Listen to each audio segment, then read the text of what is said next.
This is the story of a young Texas college student who was heading home for Christmas break when he crashed his vehicle 30 miles from campus and then vanished, leaving all his belongings behind.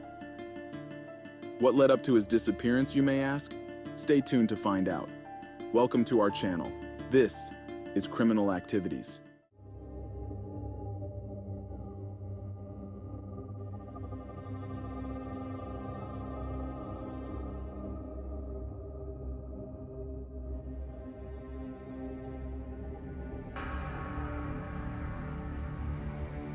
Jason Landry was born on July 29, 1999, and was 21 years old at the time of his disappearance.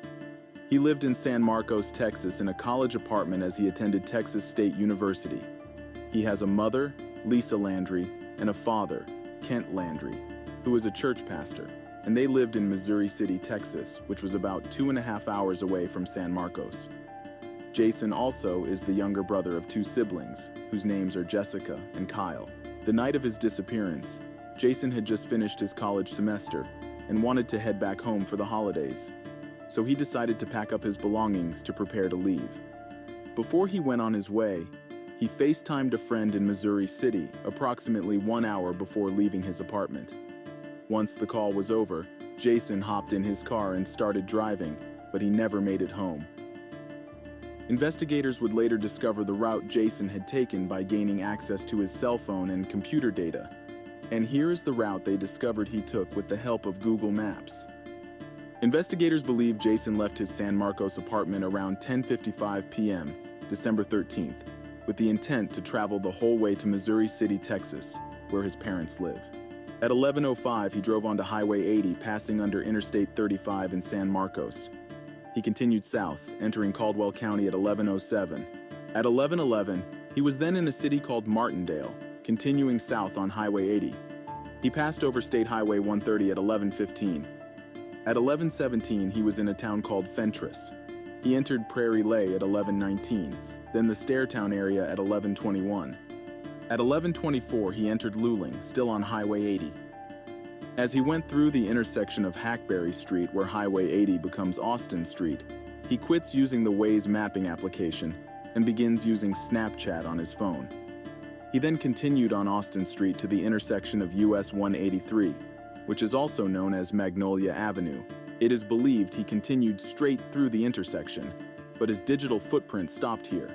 Investigators think he continued from East Austin onto Spruce Avenue, which turns into Salt Flat Road, where his vehicle would be found on the 2300 block around 12:31 a.m. The rest of the case from here remains a mystery, which no one is able to explain. Yet there is some evidence left that I will review.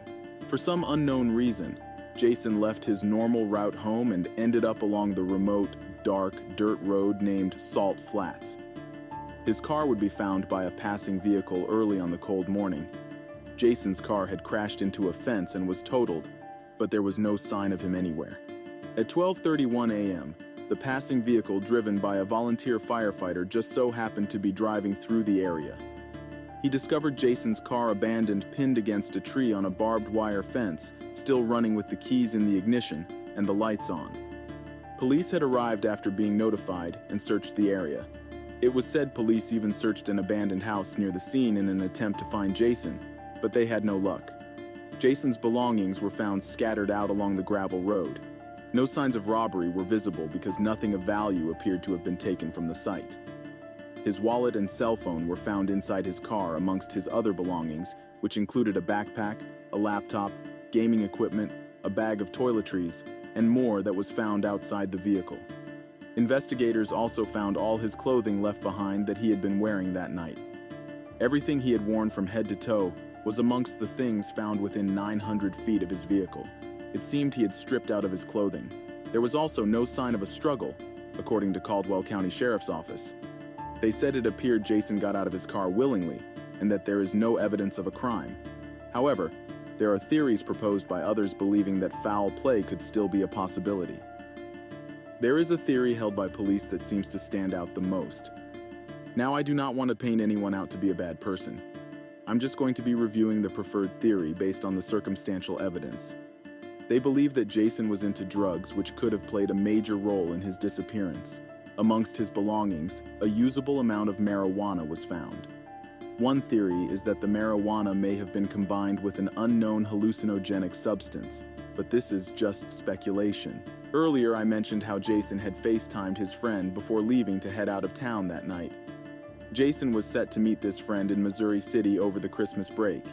This friend screen recorded their conversation because he noticed how something was off with Jason. It was said that Jason seemed out of it, and this friend didn't think Jason was going to remember it all later, so he decided to record it all to show him later. The recording sadly had no sound, though, when investigators were reviewing the video footage. The sheriff's office attempted to have university-level experts lip-read the conversation, but efforts were unsuccessful, meaning the sheriff's office had to rely on Landry's friend for the record. Caldwell County Sheriff's Office Captain Jeff Ferry said, and I quote, "They're talking about spiritual awakening and enlightenment, and opening his third eye and drug consumption." Ferry also stated, and I quote, "All signs point to us that Jason is under the influence, and we know that he's going to get in the car and try to navigate his way to Missouri City, where his parents are not expecting him. He was not due home. He was going to hang out with buddies, play video games, and get high." The video recording showed Jason sweating profusely with his armpits saturated, rolling several blunts and placing them inside a CVS container. These were discovered inside his backpack near the crash approximately 3 hours later by a state trooper investigating the scene. Ferry stated the video was a wealth of information because it allowed them to determine what Jason was wearing before he left that night, and they were able to say with certainty that he was by himself in the car that night. Ferry said, and I quote, "Certainly seems relevant knowing that in less than an hour, Jason is going to be disrobing in a very cold, austere environment," end quote. That night was a cold night in December, and it was said to be in the 40s. Jason's phone search history leading up to his disappearance was also examined. He Googled things like, "How long can you live in the woods without food?" and "How long can you go in the wilderness?" He also searched spiritual enlightenment practices and what different strains of marijuana he can combine. There are also communications with friends where he speaks about his intent to reach spiritual enlightenment through the use of narcotics. Ferry believes this could have been a factor in his disappearance. Jason's father, however, is embarrassed at the sheriff's office deciding to release this information to the public. Say you have weird searches in your Google history also right before you went missing. How would it look if your search history was displayed for the world to see? Over the following days, a large number of people came together in the search for Jason. The Texas Office of the Attorney General released a statement updating its investigation into Jason's disappearance. The office said it has an unwavering commitment to the investigation and has dedicated hundreds of hours of resources, including doing extensive forensic testing, issuing numerous search warrants, and enlisting the help of a wide array of experts with specialized backgrounds. Ferry stated, "There's a lot of things we have a high degree of confidence in, but really, probably the most important thing is we don't have the answer to that, and that is where is Jason." Till this day, search parties still gather hoping to get some answers. Jason's father said, and I quote, "I can tell you, as a dad, I would give anything, to put my arms around my son," end quote. The family prays for a miracle to have Jason back home. Holidays can be hard for the family to not have their son and brother there with them to celebrate the good times together, not knowing if he could show back up any day or if he has already passed, and if so, wondering what happened to him in his last moments. Kent also said, "I don't know what happened. I don't know if it's going to be his bones are laying out there in a field, or if someone got involved and we're looking in the wrong place, and someone can just point us in the right direction." Searchers wore GPS trackers while on the hunt for Jason to track their search paths and leave no stone unturned, and even brought search dogs along. They even used drones to isolate white pixels and identify maggots feeding on anything decomposing, but anything that has been discovered has just been animals. Ferry's theory is that Jason was likely consumed by feral hogs or river otters, but also mentioned the possibility that he could have climbed inside an oil tank nearby. As a result, they have been having nearby tanks drained to see if they can find Jason's remains. But after all this, he has yet to be found. Lisa Landry, Jason's mom, also made a statement saying, "I never thought we'd be here.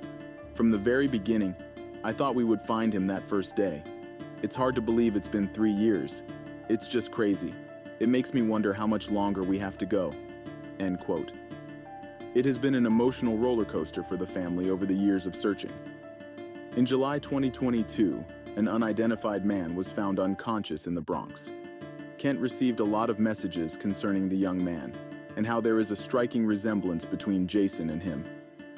Catherine Shellman, one of the many people who was helping with the search for Jason, said, regarding this incident, and I quote, "If it's him, thank God he's alive.